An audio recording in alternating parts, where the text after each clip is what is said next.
Segala pujian hormat bagi Tuhan Yesus Kristus. Kami ada karena kami rindu mengerti kehendak Tuhan dalam hidup kami. Terima kasih Bapa, kami buka hati kami bagi firman Tuhan dalam nama Yesus. Haleluya. Amin, amin. Tepuk tangan buat Tuhan Yesus yang dahsyat. Silakan duduk Bapak Ibu yang terkasih, Shalom. Bagaimana kabarnya hari ini? Luar biasa karena kita punya Tuhan yang luar biasa. Terima kasih buat Pak Victor, Pak Hengki dan seluruh jemaat yang mempercayakan pelayanan kepada saya. Ya, saya melihat gereja ini semakin luar biasa. Tepuk tangan buat Tuhan Yesus. Ya, semakin banyak Tuhan percayakan jiwa-jiwa.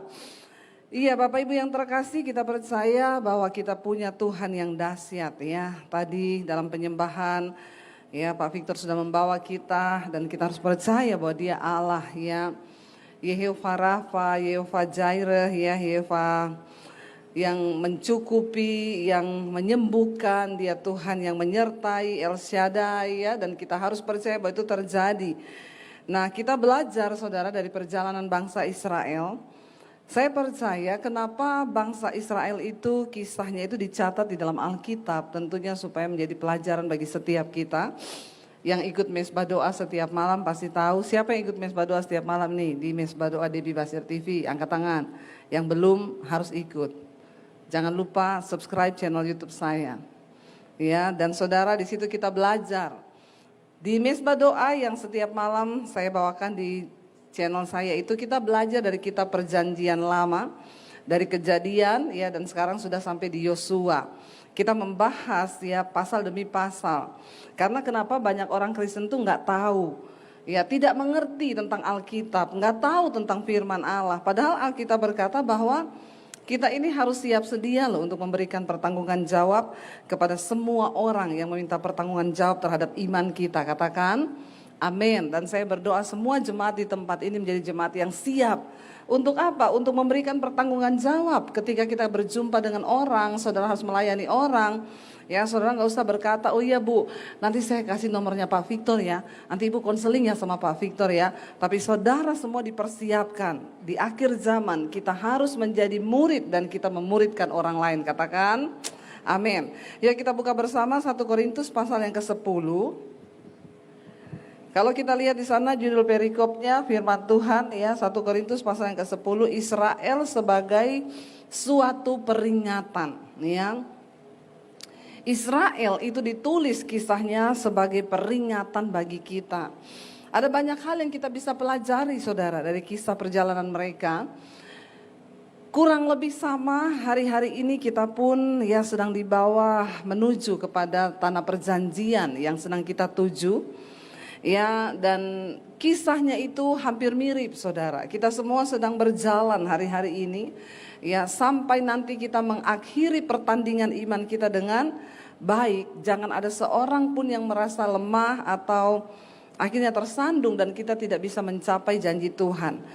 Tuhan sudah memberikan janji yang sama juga kepada kita, sama seperti bangsa Israel.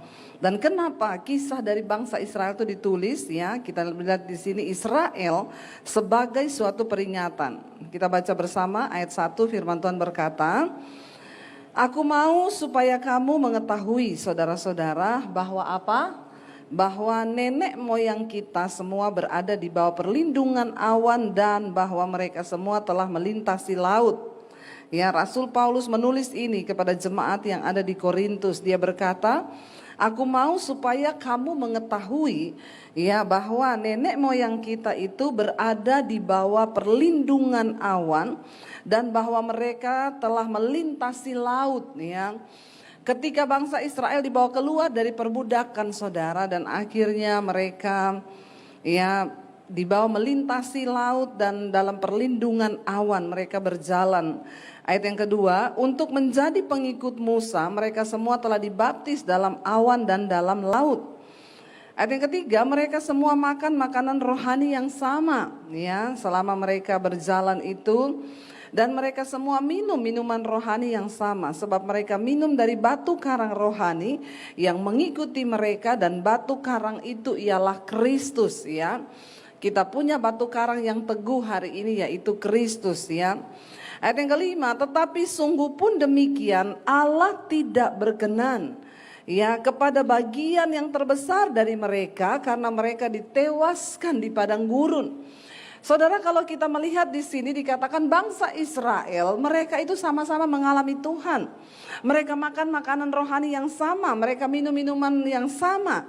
Ya, tetapi sekalipun demikian, tidak peduli seberapa besar Anda pernah mengalami hal-hal rohani, nggak peduli seberapa hebat mungkin saudara pernah mengalami Tuhan. Yang terpenting adalah apakah kita mengakhiri semua pertandingan iman kita itu dengan baik. Di sini dikatakan, ya tetapi sesungguh pun demikian, walaupun mereka makan makanan rohani yang sama, minum minuman rohani yang sama, tetapi dikatakan Allah tidak berkenan kepada bagian yang terbesar dari mereka, karena mereka ditewaskan di padang gurun. Ya, jadi Tuhan gak berkenan. Hari ini saudara, saya mau sampaikan, tidak cukup kita menjadi orang Kristen saja. Ya, kita semua datang mungkin hari ini sama-sama kita ke gereja, tetapi yang akan mengakhiri sampai di garis akhir, kita semua harus berjuang di dalam iman kita, saudara. Karena tidak semua orang Kristen, itu saya selalu bilang ya, tidak semua orang Kristen masuk surga. Karena itu jangan hanya menjadi Kristen biasa. Mari kita mengalami Tuhan. Bangsa Israel mereka mengalami. Ya, mereka berjalan bersama-sama Musa. Bahkan mereka minum minuman rohani yang sama. Mereka sama-sama melihat mujizat Tuhan. Ya, tetapi dikatakan di sini sekalipun demikian Allah tidak berkenan kepada bagian yang terbesar dari mereka. Nanti kita akan pelajari kenapa Tuhan gak berkenan kepada mereka. Ya, dan dikatakan di sana saudara ayat yang ke-6, semuanya ini telah terjadi sebagai apa? Contoh bagi kita, untuk memperingatkan kita supaya jangan kita apa? Menginginkan hal-hal yang jahat seperti yang telah mereka perbuat. Kenapa ini ditulis? Kenapa ini dicatat? Sebagai apa dikatakan di sana? Peringatan bagi kita, dan ini serius Bapak Ibu Saudara. Ya, biarlah kehidupan bangsa Israel, kisah mereka itu menjadi peringatan bagi saudara dan saya. Ya, supaya kita jangan sama seperti mengalami seperti mereka. Dikatakan di sana Allah tidak berkenan dari bagian yang terbesar. Kekristenan itu bukan hanya bicara engkau setiap hari Minggu datang ke gereja. Kekristenan bukan hanya bicara oh kita ini Kristen, ya rasanya sudah cukup lah. Ada banyak hal yang harus kita lakukan supaya kita mendapatkan perkenanan Tuhan, saudara. Dan di sana dikatakan ya, tetapi sungguh pun demikian akhirnya yang terbesar dari mereka ditewaskan di padang gurun. Semuanya ini telah terjadi sebagai contoh bagi kita untuk memperingatkan kita. Ya, apa yang bisa memperingatkan kita hari-hari ini? Ya, Alkitab berkata, lihat kehidupan bangsa Israel, lihat perjalanan mereka bersama dengan Tuhan. Dan itu menjadi peringatan bagi kita. Ayat 7,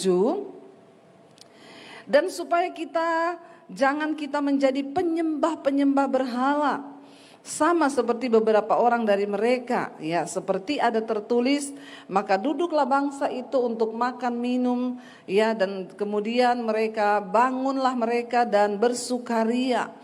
Mereka melupakan Tuhan, saudara. Ya, di tengah hidup ini, ya mari saudara kita ini selalu memandang kepada Tuhan.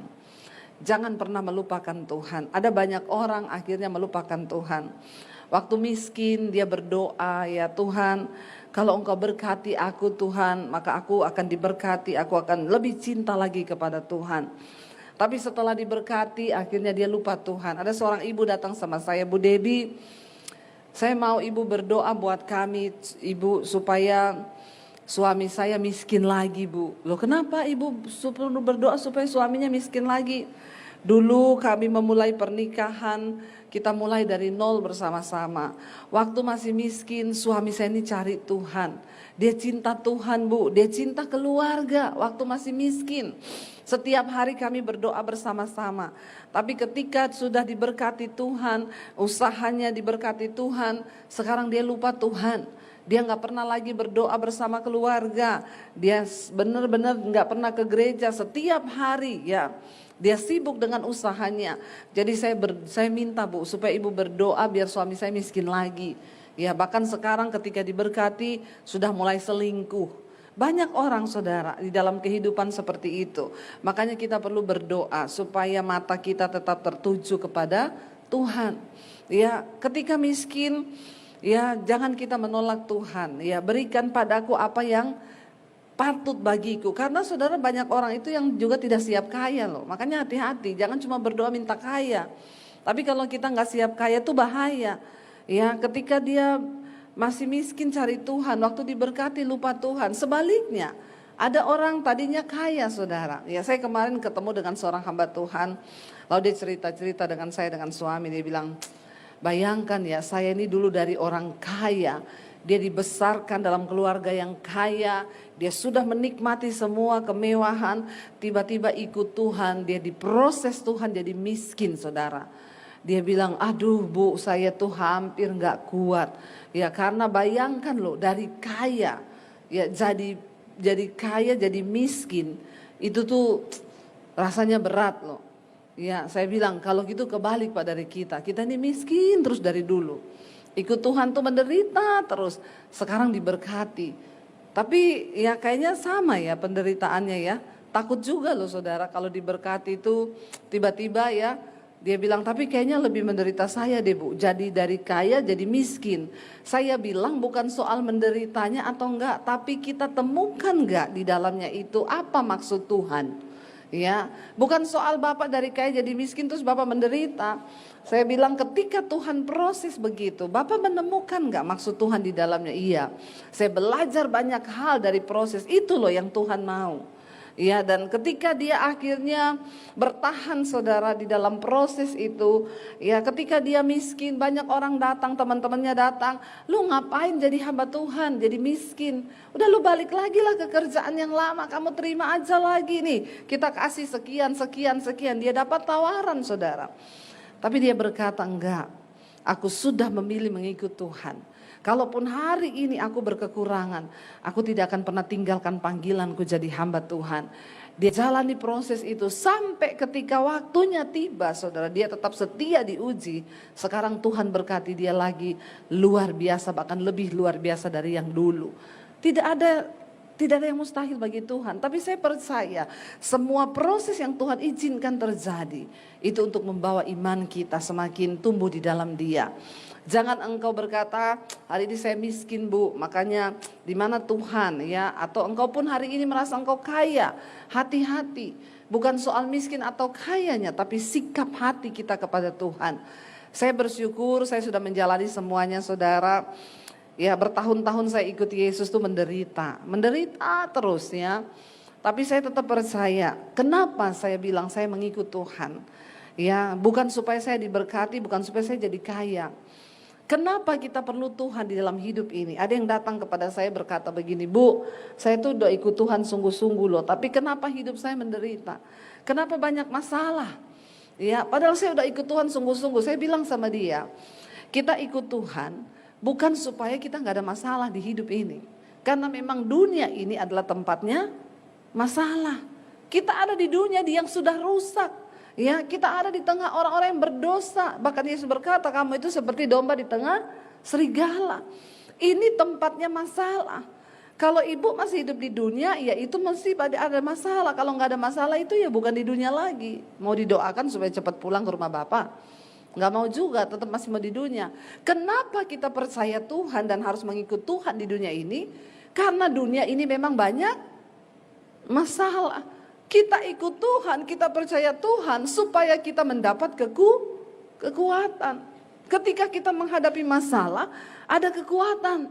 Bahkan ketika doa kita belum dijawab pun, satu hal yang harus kita syukuri, kita mengenal Tuhan. Karena Dia menjadi jaminan sampai pada kekekalan. Ya. Tuhan adalah jaminan kita. Bahkan saudara saya itu selalu berkata ya, kalau ada orang datang, Bu, saya divonis dokter tinggal 6 bulan umur saya. Terus masalahnya apa? Saya bilang, berarti saya ini mau mati Bu. Berarti saya sekarang harus siap-siap mati. Saya bilang jangankan kamu yang divonis 6 bulan ya. Semua orang itu harusnya tiap hari siap. Siap apa saudara? Jadi saudara sudah siap-siap mau mati. Loh saudara siap atau tidak? Ya, kalau waktunya datang, nggak ada seorang pun yang bisa menolak. Saya bilang sama dia, dokter vonis kamu umur tinggal 6 bulan. Ada yang nggak divonis dokter tinggal 6 bulan, besok mati loh. Iya nggak Bapak Ibu? Ya jadi hidup ini kan kita semua siap-siap. Terus dia bilang, kalau Tuhan nggak sembuhkan saya dari kanker saya Bu gimana? Ya puji Tuhan, haleluya. Alkitab bilang mati itu sebuah keuntungan, amin. Ikut Tuhan itu punya iman. Ya, ikut Tuhan itu punya pengharapan. Kenapa engkau perlu Yesus dalam hidupmu? Karena sampai kematian pun, sampai pada kekekalan dia menjadi jaminan. Jadi apa yang kita takutkan lagi? Amin. Enggak ada kan? Kalau besok kita dipanggil Tuhan, siap enggak Bapak Ibu? Yang siap cuma satu. Ya, siap. Ya, ada juga sih yang siap ditanya, kenapa kamu siap? Banyak cicilan Bu. Jadi mending saya mati aja. Ada juga yang begitu ya. Tapi memang ada yang ya siap. Jadi kita siap, kita mau besok dipanggil, mau besok kiamat, ya udahlah. Ya makanya hari ini lakukan bagian kita. Ya waktu perang-perang itu saudara, ya saya bilang sama suami saya kayaknya udah mau kiamat dunia ini ya. Suami saya itu duduk merenung saudara, diam aja. Saya bilang, udah mau kiamat dunia loh, ini udah perang gini-gini, tanda-tandanya sudah ini gini-gini. Suami saya diam, saya bilang, kenapa kamu bergumul mau kiamat? Dia bilang, masa sih kiamat? Kenapa? Kita ini baru OTW kaya udah mau kiamat loh. Baru OTW kaya udah mau kiamat saudara. Ya nggak peduli ya. Mau kita kaya, mau kita miskin ya. Saya bilang iyalah kita diberkati Tuhan pasti ya Tuhan beri kita kesempatan untuk melakukan banyak hal dulu bagi pekerjaan Tuhan. Ya diberkati bukan untuk ya kita nikmati bagi diri sendiri tapi berarti semakin banyak kepercayaan yang Tuhan berikan. Saudara, ya kenapa kita percaya Yesus? Keuntungannya itu apa? Karena dia menjadi jaminan sampai pada kekekalan. Saya bilang, ya kalau Tuhan gak sembuhkan kamu dari kanker, ya bersyukur. Alkitab bilang mati adalah sebuah keuntungan. Ya, mari kita punya iman yang luar biasa di dalam Tuhan. Lalu dikatakan di sana, ya, dan supaya kita ini jangan menjadi penyembah-penyembah berhala sama seperti beberapa orang dari mereka. Seperti ada tertulis, maka duduklah bangsa itu makan, minum, kemudian bangun mereka dan bersukaria. Dalam hidup ini saudara kita ini urusannya bukan hanya ya senang-senang, tapi temukan panggilan Tuhan atas hidupmu. Artinya apa? Ya kita menemukan Tuhan, apa ya rencana Tuhan atas hidup saya ini? Pasti ada rencana Tuhan atas hidup saya. Ya dan kebahagiaan di hidup kita adalah bukan ketika kita menemukan apa yang kita inginkan dalam hidup ini, tapi ketika kita menemukan apa yang Tuhan inginkan di dalam hidup kita. Katakan amin saudara. Itu bicara tentang panggilan. Hari ini saya mau berbicara, saudara temukan panggilanmu. Saya baca sebuah kisah saudara di Amerika. Ada seorang wanita kulit hitam, dia itu bekerja hanya sebagai tukang cuci gosok dari rumah ke rumah. Dia nyetrika baju, dia nyuci baju orang, lalu dia dapat gaji. Setiap dia dapat gaji, dia ambil hanya untuk kebutuhannya, kebutuhan bukan keinginan. Yang bikin manusia itu menderita dalam hidup ini sebenarnya keinginan. Besar pasak daripada tiang. Ya gajinya pas-pasan, keinginannya ya luar biasa saudara. Gaji cuma 4 juta, keinginannya 12 juta. Jadi bagaimana hidupnya tidak menderita. Nah saudara wanita itu menemukan panggilan Tuhan atas hidupnya. Dia cuma buruh cuci gosok. Saya mau kasih tahu bahwa menemukan panggilan Tuhan itu bukan semua mau jadi pengkhotbah. Iya Bu, saya ini dapat Bu suara Tuhan. Benar Ibu bilang saya harus jadi pengkhotbah Bu. Ya jadi kapan saya dijadwal ini ya. Bukan saudara. Menemukan panggilan Tuhan artinya kita melakukan sesuatu yang berdampak bagi orang lain. Wanita ini dia bukan seorang pendeta. Dia bukan seorang aktivis di gereja. Dia cinta Tuhan tapi dia hanya buruh cuci gosok. Setiap kali digaji dia ambil untuk kebutuhan dirinya. Buat beli makanan dan mencukupi apa yang menjadi kebutuhannya. Bukan keinginannya. Lalu sisanya dia tabung, saudara. Satu kali ketika dia sudah mau meninggal, dia udah tua, dia panggil pengacara datang ke rumahnya, disaksikan beberapa saksi. Dia berkata, saya punya tabungan yang selama ini saya tabung. Dan sekarang saya udah tua, saya udah mau mati. Ya saudara, itu tabungannya luar biasa loh saudara ya. Saya lupa berapa tapi itu mencapai miliaran rupiah. Dan itu dia bilang saya sumbangkan ini untuk menyekolahkan anak-anak miskin yang tidak bisa sekolah. Apakah dia menjadi seorang hamba Tuhan yang besar yang luar biasa? No. Apakah dia menjadi seorang pengkhotbah atau seorang worship leader di gereja? No. Tapi dia menemukan panggilan Tuhan atas hidupnya. Dia hanya seorang buruh cuci setrika ya, yang rasanya tidak dipandang, tetapi orang ini hidupnya lebih mulia daripada banyak orang kaya yang terlihat kaya, saudara. Jadi di hidup ini bukan soal kita nih kaya atau tidak, tapi apakah engkau menemukan panggilan Tuhan atas hidupmu. Kenapa bangsa Israel itu akhirnya dimurkai Tuhan? Hidup mereka itu hanya untuk makan, minum, bersukaria. Tidak ada pikiran aku ini hidup untuk apa. Pernahkah saudara berpikir dan bertanya, Tuhan aku ini hidup untuk apa? Apakah kita cuma sibuk untuk memenuhi semua keinginan diri kita? Atau ada sedikit terlintas dalam hidupmu, aku ini hidup untuk apa Tuhan? Ya jangan biarkan berlalu masa-masa hidup kita, Alkitab bilang 70 tahun. Kalau sampai, karena banyak yang tidak sampai. Ya, banyak orang masih muda sekarang udah dipanggil Tuhan. Ya, tapi masa hidup kita di dunia ini berapa banyak yang kita beri bagi Tuhan. Saya bersyukur saya bertobat waktu saya lulus SMA. Sekarang umur saya 48 tahun. Ya, saudara, separuh lebih dari umur saya itu sudah saya pakai untuk mengiring dan mengikuti Tuhan. Saya bersyukur. Ya, saya bilang kalaupun Tuhan panggil saya, ya saya siap, dan kalau memang tugas saya sudah selesai, ya biarlah saya menghadap Tuhan dengan membawa apa yang sudah saya lakukan selama saya ada di dunia. Saya berusaha saudara untuk hidup mencari apa yang Tuhan mau, bukan apa yang kita mau. Ya ketika engkau juga memegang uang di tanganmu, bertanyalah kepada Tuhan. Untuk apa Tuhan? Karena ada tanggung jawab yang Tuhan berikan hari ini saudara. Bangsa ini dikatakan mereka duduk, makan, minum, kemudian bangun, bersukaria. Hidupnya itu sama sekali gak mikir.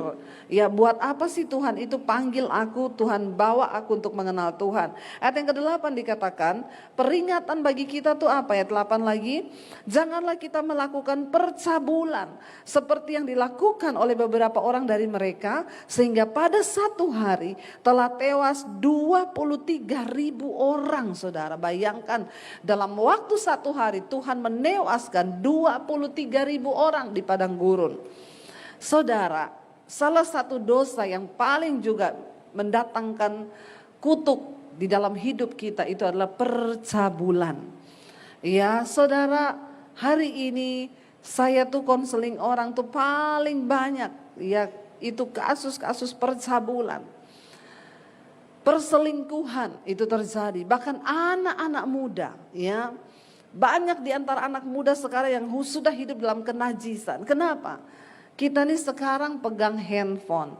Ya handphone ini bisa kita pakai untuk membangun iman, tapi sebaliknya handphone ini juga bisa dipakai setan untuk menjatuhkan iman. Ya saya selalu beri contoh saudara. Ya saya tuh mau khotbah cari di Google kaki Dian. Saya klik yang muncul kakinya Dian. Bapak-bapak hati-hati. Jadi sekarang bapak-bapak bisa memilih mau klik kaki Dian atau kakinya. Begitu sekali engkau lihat yang begitu, besok engkau ditawari lagi. Ya habis kaki Dian, kaki Susi, kaki siapa lagi?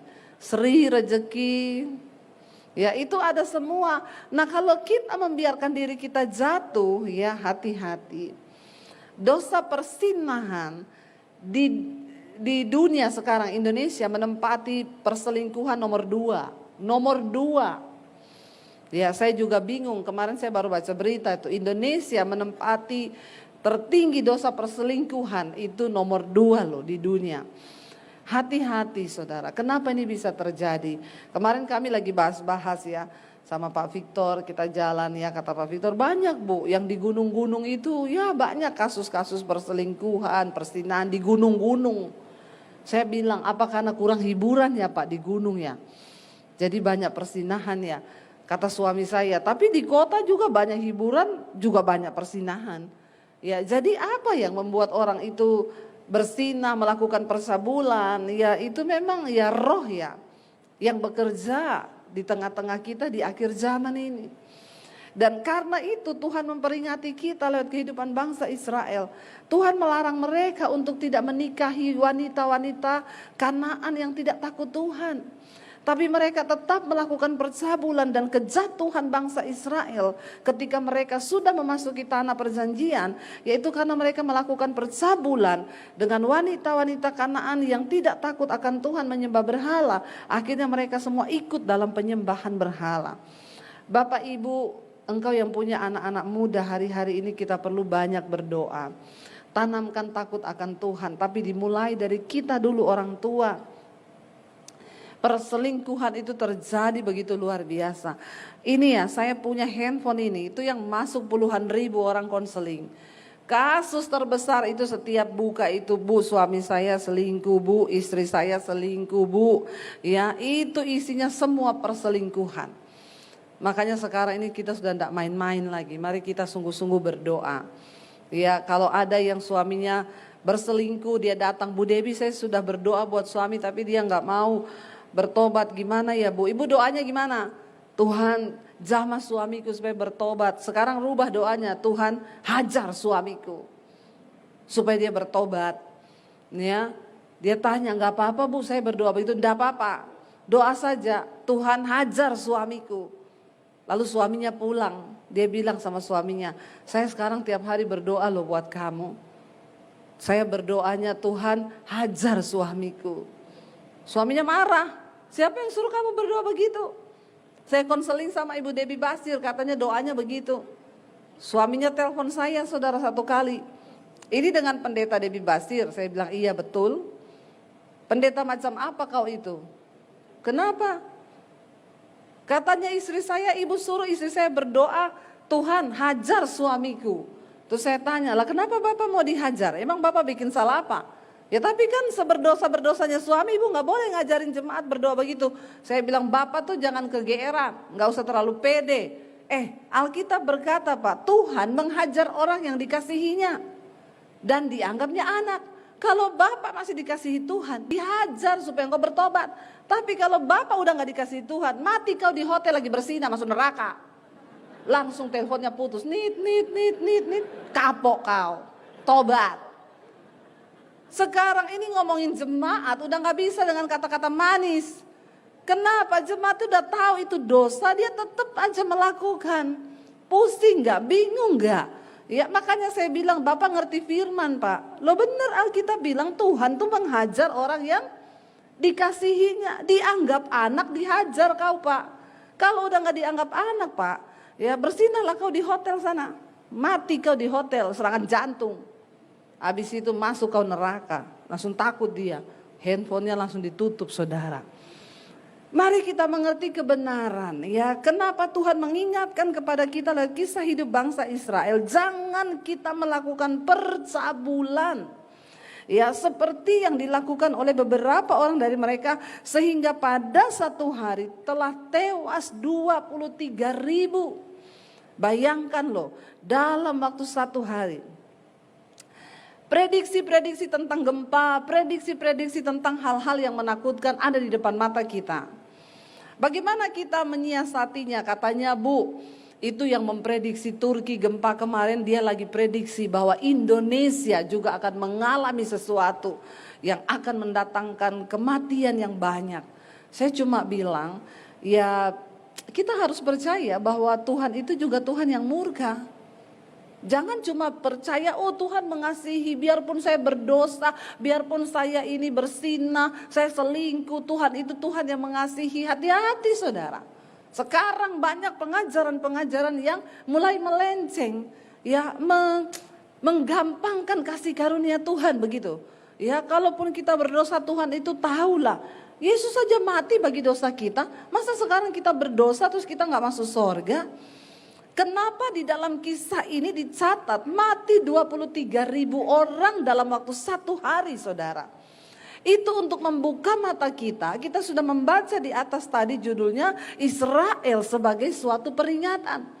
Supaya kita tahu bahwa Allah kita cuma bukan Allah yang mengasihi saja. Tapi dia juga bisa menjadi Allah yang murka. Sebab dia membenci dosa. Nah, kalau manusia diingatkan untuk bertobat tidak mau bertobat, malah memilih terus hidup di dalam dosa, ya murka itu bisa terjadi. Ya, kalau tiba-tiba ada sesuatu yang terjadi, ya kita nggak bisa bilang, oh itu kebetulan, Tuhan yang pegang kendali atas segala sesuatu. Dan dia yang berdaulat. Dan bagian kita hari ini saya bilang hidup dalam kekudusan aja. Mendengarkan banyak berita-berita hari-hari ini memang harusnya kita waspada. Mari berjaga-jaga, tidak main-main. Kita ada di hari-hari yang terakhir. Iman kita harus semakin serius dengan Tuhan. Tinggalkan dosa, Bapak Ibu. Jangan bermain-main dengan dosa. Sebab bukan orang sembarangan yang akan masuk ke sorga. Hanya orang-orang yang mau berjuang terus hidup dalam kekudusan. Mencari perkenanan Tuhan. Mereka yang akan mengalami sorga yang mulia itu. Karena tidak semua orang Kristen masuk sorga. Mari yang hari ini engkau selingkuh, engkau hidup dalam kenajisan, anak-anak muda, buang dan tinggalkan semua itu supaya kita mendapat perkenanan di mata Tuhan. Lalu dikatakan ayat yang ke-9, dan janganlah kita mencobai Tuhan seperti yang dilakukan oleh beberapa orang dari mereka sehingga mereka mati di pagut ular. Ya, jangan mencobai Tuhan. Hidup menurut takaran iman yang diberikan kepada kita, saudara. Sehingga hidup ini kita bisa menata, ya mencobai Tuhan itu apa ya? Ya saya suka berkata begini, saudara. Ada orang-orang yang tidak pakai logika dalam hidup, ya. Mencobai Tuhan. Gajinya 5 juta, ya. Dia ambil mobil cicilannya 6 juta. Belum kehidupan yang lain, belum kehidupan yang lain. Kebanyakan orang Kristen itu masuk di dalam pencobaan dan persoalan dalam hidup itu karena kebodohannya.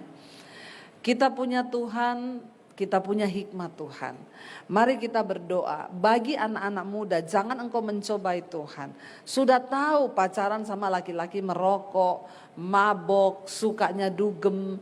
Tapi dia ganteng, tapi dia begini, tetap maksa. Alkitab sudah berkata, jangan menjadi pasangan yang tidak seimbang dengan orang yang tidak percaya. Ya, kalaupun dia, tapi dia Kristen, Bu. Tapi kalau engkau lihat tanda-tandanya seperti itu, jangan engkau mencobai. Ada yang telepon, Bu, saya sudah tunangan. Tapi ternyata tunangan saya ini gak takut Tuhan. Ya, dia tuh sukanya dugem, malah kasar. Ya, sama saya aja kalau kata-katanya begini-begini. Saya bilang, ya kalau mau konseling sama saya, ya dengar saya, putus aja. Ya, dia belum menikah udah seperti itu. Ya tapi gimana, Bu, saya sudah terlanjur cinta. Ya silakan kalau kamu mau bayar harga yang tinggi. Masuk aja dalam pernikahan. Ya tapi jangan konseling sama saya lagi.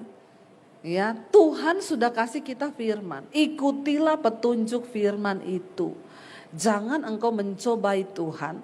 Tidak menguasai diri menurut ukuran firman Tuhan.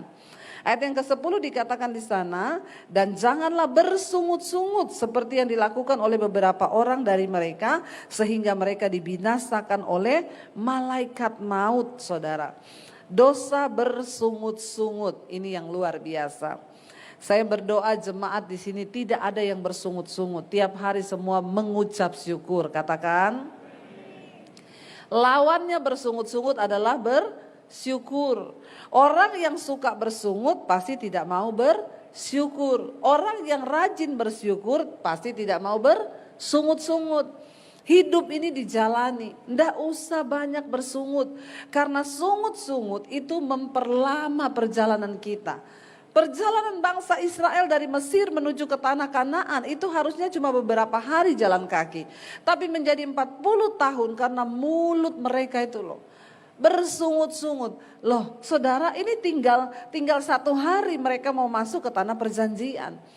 Tapi Mereka bersungut-sungut mau melempari Musa dengan batu. Mereka berkata, kenapa Musa membawa kita ke sini? Itu di sana bangsa itu besar orangnya, kita mau masuk, ya kita pasti mati di sini. Mending kita ganti Musa aja, kita cari orang lain, lalu kita bawa lagi diri kita kembali ke Mesir.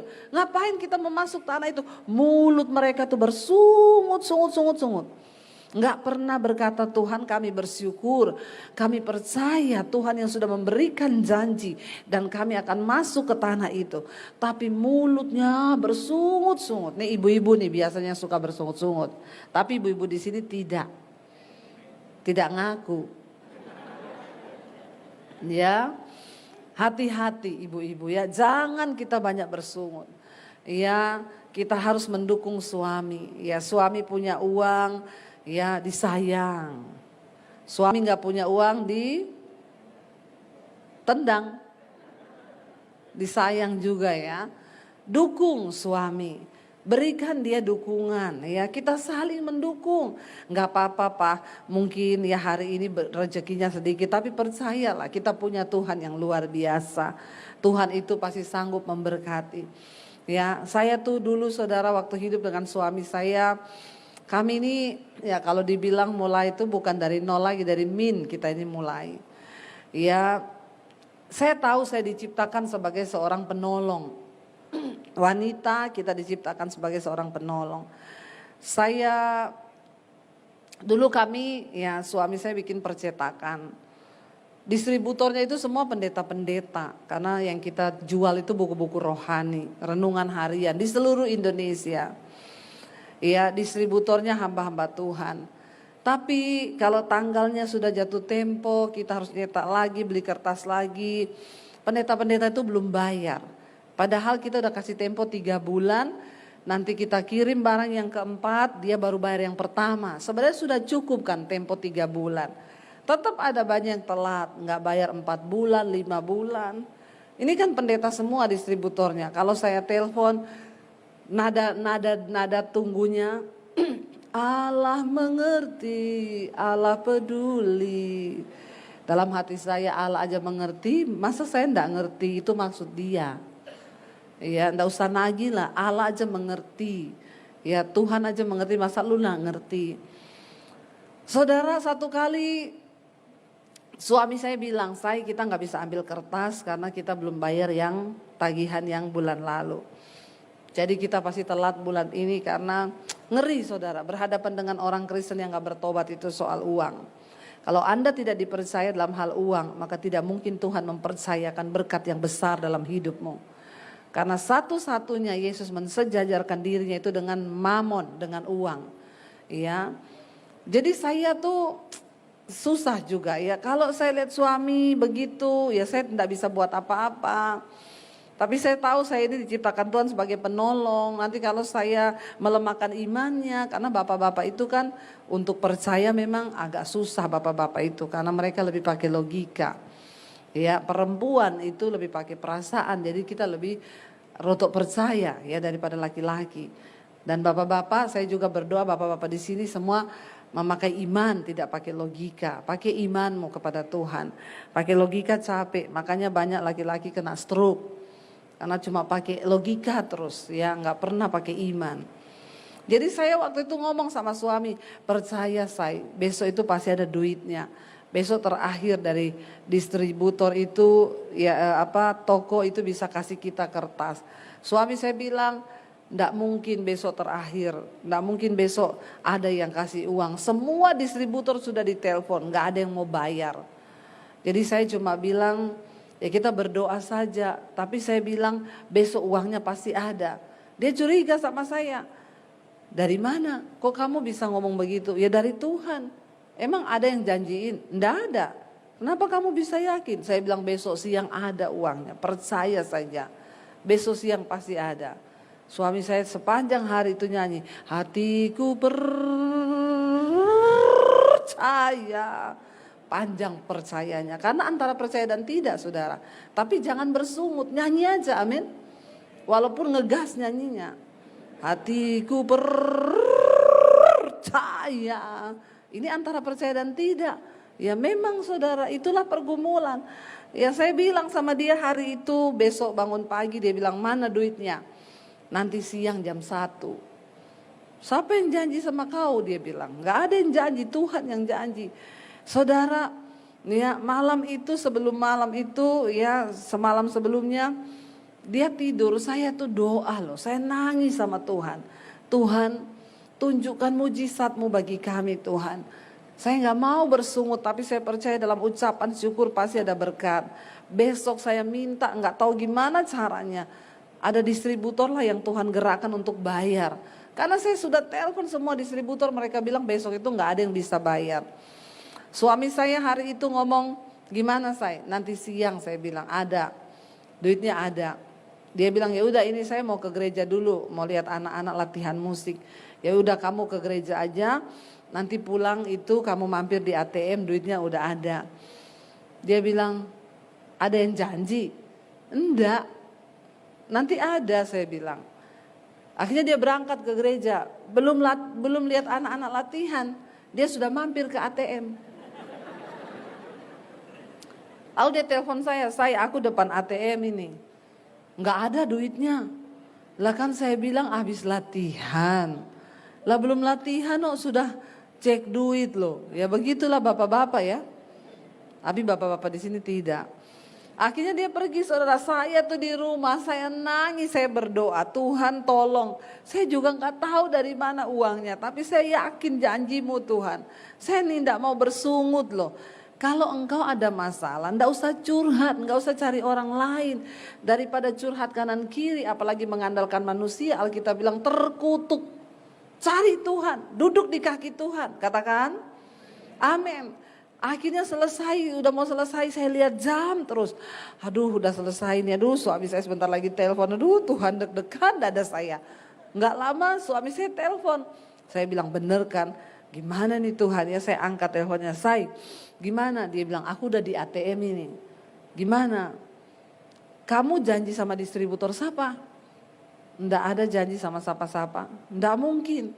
Enggak, kenapa saya tanya? Ada duitnya? Oh ada. Oh saudara. Iya, mujizat loh. Ya coba menahan diri untuk enggak usah bersungut. Tapi berserah dan berharap kepada Tuhan. Dia tuh sampai bingung, pulang tanya, mesti kamu ada yang janjiin? Enggak ada yang janjiin. Saya tuh berdoa minta kasih karunia Tuhan. Saudara, kenapa janji Tuhan menjadi lama atas bangsa Israel? Bahkan mereka harusnya hanya beberapa hari malah mati di padang gurun. Malah berputar selama 40 tahun karena dosa bersungut-sungut. Bilang kanan kirimu, jangan bersungut-sungut. Terutama suami istri. Ya, lihat-lihatan suami istri coba. Istri lihat suamimu, jangan lihat suami orang. Lihat suamimu sendiri, lihat istrimu sendiri, jangan lihat istri orang. Ngomong, mulai sekarang kita jangan bersungut-sungut, tapi bersyukur. Ya, dan Alkitab berkata jangan bersungut-sungut seperti yang dilakukan oleh beberapa orang dari mereka, sehingga mereka dibinasakan oleh malaikat maut. Ya, orang itu kalau banyak bersungut-sungut saudara, ada malaikat maut loh di sekeliling kita loh. Ya, tiba-tiba nanti kita dibinasakan, bertobat ya. Semuanya ini ayat 11 berkata telah menimpa mereka sebagai contoh, kata firman Tuhan. Semua ini telah menimpa mereka sebagai contoh dan dituliskan untuk menjadi peringatan bagi kita yang hidup pada waktu di mana zaman akhir telah tiba. Kita sedang ada di hari-hari yang terakhir. Ya, kita percaya ya bahwa semua yang sudah ditulis kisah hidup bangsa Israel itu memperingatkan kepada kita, apalagi sekarang kita hidup di mana zaman akhir telah tiba. Dan Alkitab berkata di hari-hari yang terakhir akan datang masa yang sukar. Memang akan datang kesukaran, tapi biar kita belajar setidaknya saudara. Jangan keras kepala seperti bangsa Israel. Jangan cuek hidupmu ini. Temukan panggilan Tuhan. Jangan engkau melakukan percabulan, persinahan. Dan jangan bersungut-sungut. Itu dosa-dosa terbesar yang membuat mereka berputar-putar 40 tahun. Saya berdoa di masa-masa terakhir ini saudara, kita jangan takut apapun prediksi orang, apapun ramalan-ramalan orang tentang tahun ini. Ya, kita percaya. Kita lihat ayat yang ke-13 di sana dikatakan, inilah saudara ayat yang ke-12. Sebab itu, nah ini ayat 12 dulu.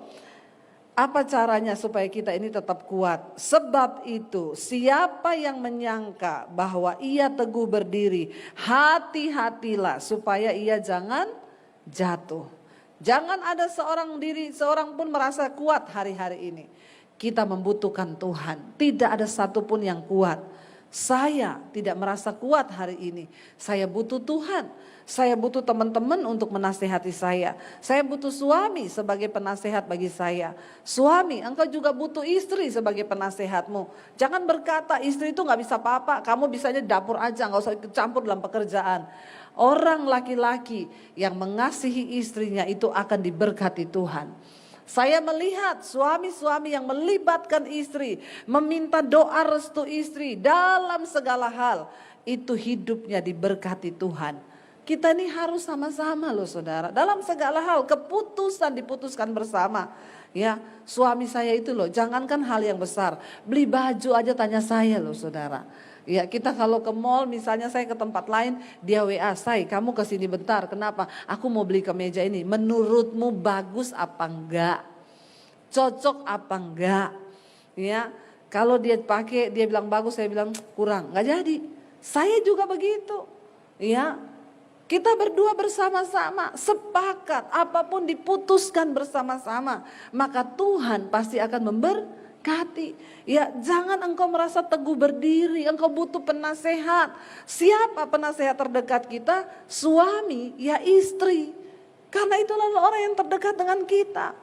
Ya, kita semua tidak kuat, kita butuh Tuhan, kita butuh orang lain untuk menasehati.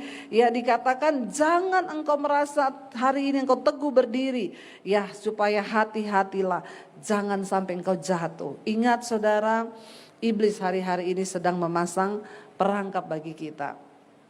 Tapi kita percaya ketika kita berjalan bersama Tuhan, Tuhan memberikan kita kekuatan. Yang terakhir saya pengen kita baca ayat 13. Tidak usah takut akan apapun. Ayat 13 ini berkata, kita baca bersama, ini ayat favorit kita semua. 1 Korintus 10 ayat 13, 1, 2, 3. Pencobaan-pencobaan yang kamu alami ialah pencobaan-pencobaan biasa yang tidak melebihi kekuatan manusia. Sebab Allah setia dan karena itu Ia tidak akan membiarkan kamu dicobai melampaui kekuatanmu. Pada waktu kamu dicobai, Ia akan memberikan kepadamu jalan keluar sehingga kamu dapat menanggungnya.